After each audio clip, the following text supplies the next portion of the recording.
Nah, ini kerajaan kedua Hindu tertua di Indonesia, Kerajaan Tarumanegara.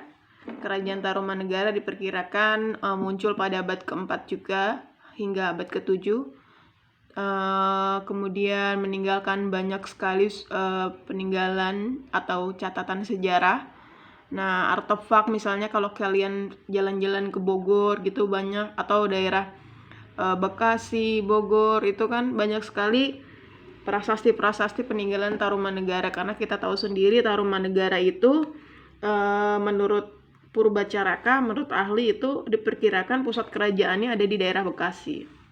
Nah, kita bisa lihat di sini ya, ini peta. Jadi kenapa sih disebut Taruma? Menurut catatan, nama Tarumanegara itu berasal dari kata Taruma yang berkaitan dengan kata tarum yang artinya nila atau sungai, karena dialiri oleh beberapa sungai.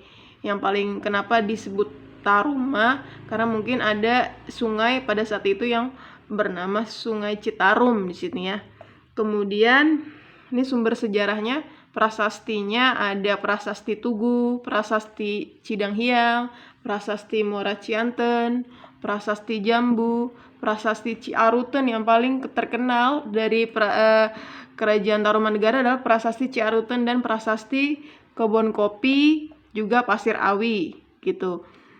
Nah, kalau kalian lihat Prasasti Ciaruten ini adalah prasasti yang di batu ini terdapat telapak kaki Raja Purnawarman.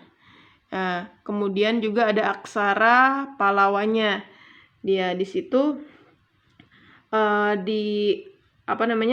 dituliskan dua kaki seperti kaki Dewa Wisnu. Artinya Purnawarman ini adalah raja yang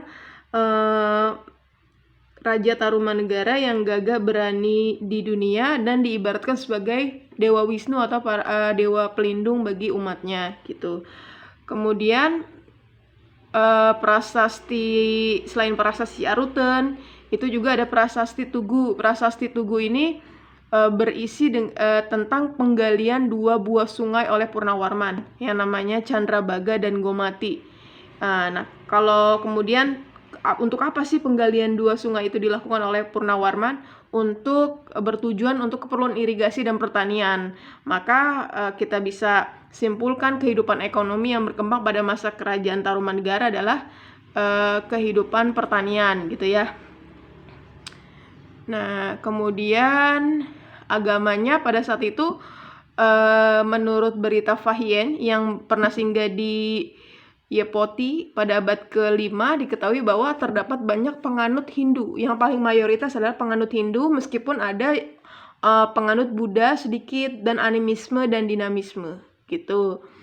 Kemudian agama Hindu yang berkembang di Tarumanegara adalah agama Hindu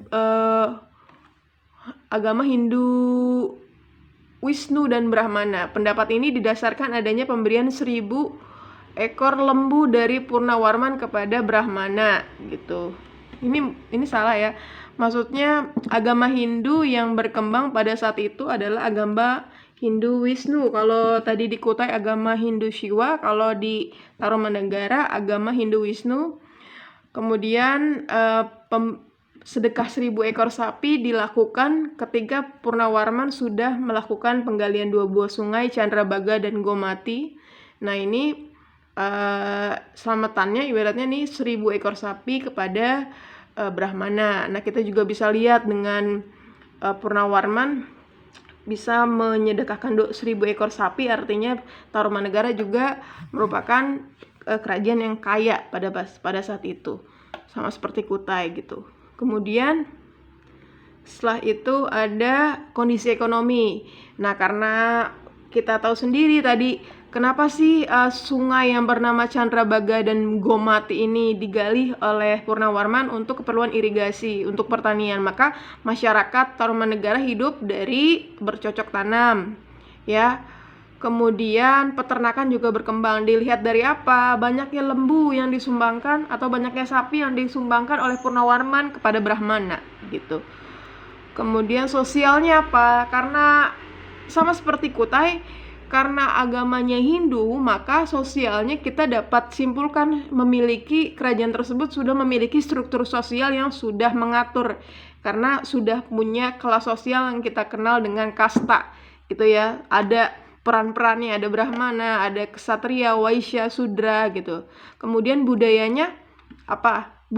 Budayanya masyarakat sudah mengenal aksara, penggunaan bahasa Sanskerta dan huruf Pallawa begitu.